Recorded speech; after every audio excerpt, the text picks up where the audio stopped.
Hello everyone, welcome to learning hub. और आज हम करेंगे class 5th English NCERT book का चैप्टर फ्लाइंग टुगेदर का पार्ट 2। तो पहले पार्ट में कुछ प्रॉब्लम हो गई थी जिससे मुझे वीडियो को एंड करना पड़ा।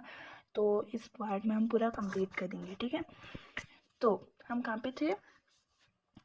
हाँ, वाइज बर्ड एडवाइस दे रहा था ना, तो हम यहाँ पे थे। Then listen carefully, replied the wise bird. When the hunter comes, you must all pretend to be dead. Just lie still. The hunter will not want dead bird. He will throw us on the ground. It will then be easy for him to climb down, collect the dead bird, and take them home. तो फिर उसकी तरकीब ये थी कि जब कल सुबह हंटर आएगा तो हमें बस प्रिटेंड करना है कि हम मर गए हैं और वहाँ पे हमें लेटे रहना है। तो हंटर तो नहीं चाहेगा कि उसे डेड बर्ड चाहिए, कि वो वहाँ पे उन्हें उठाएगा सबको, कि बहुत सारे थे और फिर नीचे लाएगा, उसके लिए मुसीबत होगी, ठीक है, थोड़ी मुश्किल होगी उसके लिए। तो इसलिए वो हमें अपना रास्ता साफ करने के लिए वो हमें ग्राउंड में फेंक देगा और फिर वो नीचे आएगा, फिर हमें कलेक्ट करके अपने घर चला जाएगा। When the last of us has been thrown down, we must quickly get up and fly away.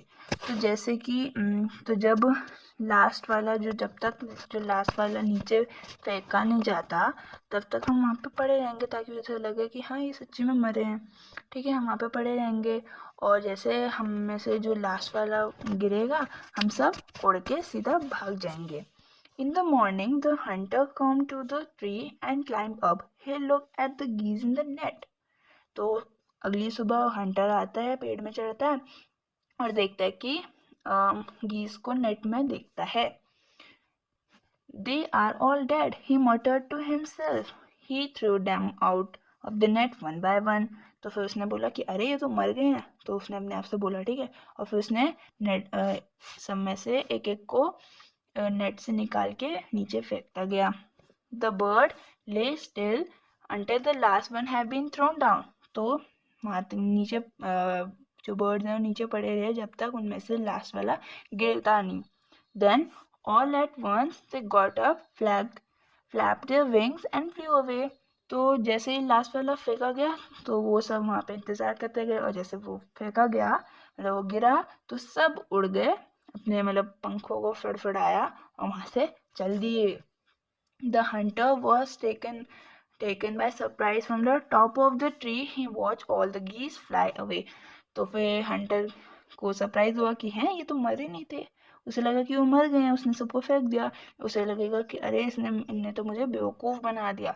तो फिर उसने जो पेड़ के ऊपर जो टॉप था उसके ऊपर से देखा कि जितने भी गीस हैं वो उड़ चुके हैं। ये देखो कैसे देख रहा है। ठीक है, इसके ऑथर हैं सही, हाँ, इसके ऑथर हैं Shiv Kumar. Adapt from the story from Panchatantra a wise old bird. ठीक है, ये एक पंचतंत्र की कहानी है। इनके जो रचयिता शिव कुमार है, ठीक है। ये कुछ नए वर्ड्स हैं। एक्चुअली मैं आपको एक शॉर्ट समरी दे देती हूँ, ठीक है, क्योंकि इससे पहले जो पार्ट 1 में है हो सके आपने नहीं देखा होगा। तो अगर आपने नहीं देखा है तो वो ज़रूर देखना, उसके लिए मेरे चैनल को सब्सक्राइब कर देना, ठीक है। और वहाँ पे आपको मिल जाएगा मेरी हर एक वीडियो। तो इसमें क्या हुआ था, बहुत समय मतलब एक घने जंगल में एक पेड़ था, उसकी टहनियाँ मतलब हर जगह फैली हुई थी। तो वहाँ पे एक बहुत सारे गीज़ रहते थे। तो उनमें से एक वो जो उनमें से जितने भी गीज़ थे उनका ये घर था, एक बड़ा सा लंबा सा पेड़, ठीक है। और वो वहाँ पे बहुत सेफ थे। तो उनमें से एक बहुत समझदार और बूढ़ी गीज़ था, ठीक है, बूढ़ा गीज़ था। तो एक दिन वहाँ पे देखते हैं, एक बार वाइल्ड गीज़ देखता है कि उनके पेड़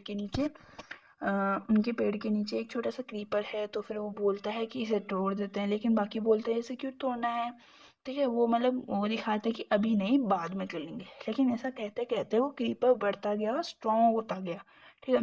और वो स्ट्रॉन्ग होता गया तो पेड़ से वो लपेटता गया, और मतलब उतना स्ट्रॉन्ग होता गया तब तक वो एक मोटी रस्सी के जितना मजबूत ना हो तब तक वो उतना स्ट्रॉन्ग बना।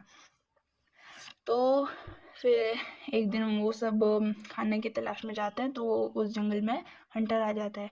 हंटर बोलता है कि अच्छा यही वो जगह है जहाँ पे ये सब रहते हैं, तो अब मैं जैसे ये आएंगे मैं इन्हें पकड़ लूँगा। तो फिर वो उसी क्रीपर की वजह से, जैसे ये है ना, इसी क्रीपर की वजह से वो ऊपर चढ़ पाया और वहाँ पे उसने जाल बिछा दिया। और जैसे सुबह फिर शाम को वो आए तो उन्हें देखा नहीं कि वहाँ पे नेट है, और सब जैसे उसके ऊपर पेड़ के ऊपर चढ़े वो सब नेट में फंस गए। फिर सब चिल्लाने लगे कि अरे बचाओ बचाओ, हम फंस गए हम फंस गए। तो फिर वाइल्ड बोलता है कि तुमने तो मेरी बात सुनी ही नहीं थी। सॉरी, वाइस वाइस बर्ड बोलता है कि तुमने तो मेरी बात सुनी ही नहीं थी। जब मैंने बोला था कि इस क्रीपर को काट दो, तब तो उन्होंने बोला कि हम इसे काट देंगे, अभी इतनी जल्दी नहीं है। अब देखो अब क्या हुआ, मैंने पहले ही बोल दिया था ऐसे करके। तो फिर सब बोलते हैं कि हमसे गलती हो गई, अब आप ही बताओ कि हम क्या करें। तो फिर बोलता है कि जैसे वो कल सुबह आएगा वो हंटर, तो हमें बस ऐसे एक्ट करना है कि मर गए हैं, तो वो हमें नीचे आएगा और हमको ग्राउंड में फेंक देगा, ताकि वो ग्राउंड में फेंक के नीचे से उठा के वो चल दिए। ठीक है, चल दिएगा। तो फिर ऐसा, और जैसे हम में से एक लास्ट वाला हमें तब तक नीचे ही रहना है जब तक हम में से लास्ट वाला नहीं गिरता। हम में से जो लास्ट वाला जो गिरेगा हम सब उड़ जाएंगे। तो हुआ भी ऐसा ही।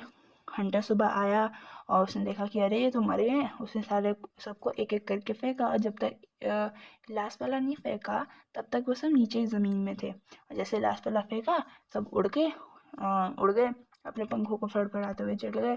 तो फिर वो जो हंटर था, हंटर पेड़ के ऊपर आया, टॉप पे आया और देखा कि सब चले गए। उसने बोला कि अच्छा इन्होंने मेरे बेवकूफ़ बनाया। ठीक है, तो एक छोटी सी कहानी थी इसके ऊपर। मैं ये जो ये वाला था कि हमें अपना सारा काम कंप्लीट करना चाहिए, मतलब टाइम पे करना चाहिए, ये इसी पर है। ठीक है, ये पूरी कहानी इसी पे है, तो ये हमें बहुत अच्छा मोरल देती है। और जैसे कि इनके ऑथर हैं शिव कुमार। ठीक है, ये न्यू वर्ड्स हैं, न्यू वर्ड्स को एक बार हम गो थ्रू कर लेते हैं। Geese, popularly from goose, large web footed bird. ठीक है, गीज एक गूस, एक गूज है। ठीक है, एक गूज एक बर्ड होती हैं। गूस का प्लूरल फॉर्म होता है। ठीक है, और गूस कौन होती है, वो जिनके जो पैर होते हैं वो मतलब ऐसे टाइप के होते हैं कि यहाँ पे ये कोई चिड़िया है, सॉरी मेरी ड्राइंग अच्छी नहीं है, और यहाँ पे उसके बड़े बड़े वेब करके पंजे हैं, पैर है, ये देखो ये है गूस। ठीक है, इन सबको प्लूरल में गीज बोलते हैं। Creeper, plant that need a support to grow usually along a tree और अ वॉल। ठीक है, क्रीपर एक प्लांट है जिसे किसी चीज़ का सपोर्ट चाहिए ताकि वो बढ़ सके, या फिर वो ट्री का लेता है या फिर वो वॉल का लेता है। Winding, go in a circular spherical course. ठीक है, विंडिंग मतलब घूमते जाना, जैसे बताया था ना, जो क्रीपर है वो उस पेड़ से ऐसे लपेटता गया। मटर, spoken in a low tone, मटर यानी आप अपने आप में ही बातें करना। Flap, move wings up and down, फड़फड़ाना। ठीक है, फ्लैप मतलब फड़फड़ाना। तो हमारा चैप्टर यहीं पर है और हमारा चैप्टर ख़त्म हो चुका है। तो आज की वीडियो के लिए बस इतना ही, और मिलते हैं आपको दूसरी वीडियो में। तो अगर आपको वीडियो अच्छी लगी तो लाइक कीजिए, चैनल को सब्सक्राइब कीजिए और बेल बटन क्लिक करना ताकि आपको नोटिफिकेशन मिलता रहे। तो ठीक है, बाय बाय।